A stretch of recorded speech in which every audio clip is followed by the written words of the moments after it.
So why work 80 hours a week? Well, men will do it, some men, very few.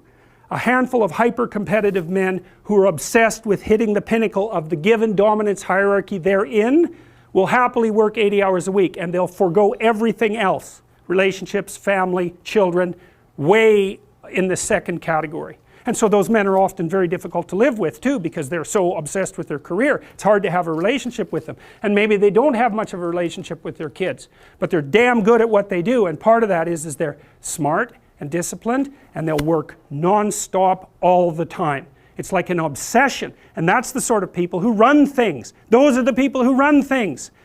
Well, they're often also disagreeable too, because you want to manage people? Really? They're not going to like you. You know, and it's not an easy thing to not be liked, and actually if you're an agreeable person, and women are more agreeable than men, it's quite painful to be disliked. But if you're in a managerial and executive position, the probability that people are going to like you is quite low. Those positions are very stressful, partly because of the interpersonal dynamics, and they're also incredibly, incredibly competitive. So we've got things backwards in our culture. We're thinking, at least in part, why aren't there more women in positions of power? Wrong question. The right question is, why are there any men at all who want those positions of power? Because it's not just positions of power. You have to be such a knothead to think that. Oh, it's a position of power. It's like, sure, but it's a position of overwhelming responsibility. And if you make mistakes, you're done. Right? It's not like you occupy that position of power and everyone does what they're told all the time and your life is easy. It's like, forget about that. People are on your case to do exactly the right thing all the time, 100% of the time.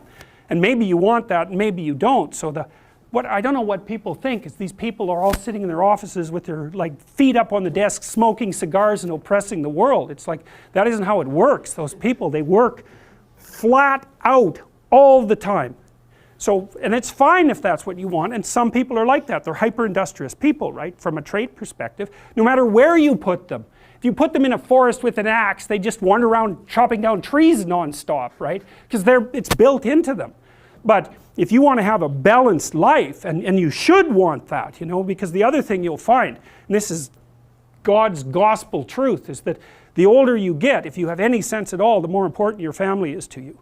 Like the utility of your career, maybe that peaks around 35 or 40 and it starts to decline pretty rapidly after that. And what happens, if you're fortunate, you have someone in your life that you love, that you've woven yourself together with, and you have some kids so that you have something to do from the time you're 50 till the time you're 80.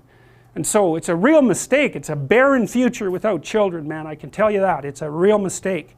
And so we do a terrible job of say, putting that image forward and saying, well, yeah, now, you know, because women have access to the birth control pill now and can compete in the same domains as men, roughly speaking, there is a real practical problem here. It's partly an economic problem now, because when I was roughly your age, it was still possible for a one-income family to exist.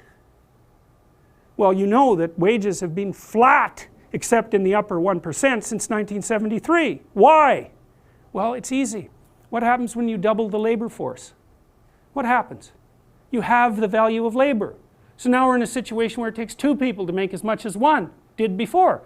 So we went from a situation where women's career opportunities were relatively limited to where they were relatively unlimited and there were two incomes, to where, and so women could work, to a situation where women have to work and they only make half as much as they would have otherwise. And now we're going to go into a situation, this is the next step, whereas women will work because men won't.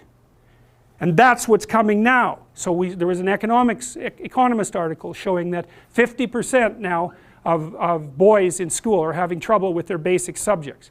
And you look around you in universities, you can see this happening. I've watched it over decades. I would say 90% of the people in my personality class are now women. There won't be a damn man left in university in 10 years, except in the STEM fields. And it's a complete bloody catastrophe. And it's a catastrophe for women, because I don't know where the hell you're going to find someone to have a, you know, to marry and have a family with if this keeps happening. So, and you think when you're 19, because you're so clueless when you're 19, you don't know a bloody thing, you think, well, I'm not really sure I want children anyways. It's like, oh yeah, you tell how well you've been educated. Dismal. Without fail, I got to tell you, without fail, I've watched women go through their professional careers, many, many of them. It's a very rare woman who at the age of 30 doesn't consider having a child her primary desire. And the ones that don't consider that, generally, in my observation, there's something that isn't quite right in the way that they're constituted or looking at the world. Sometimes you get women who are truly non-maternal, you know, by temperament. They have a masculine temperament, disagreeable, they're not particularly compassionate, they're not maternal, they're not that interested in kids. Fair enough, man, but there aren't that many of them, and there's plenty who will not admit to themselves that that's what they most desperately want.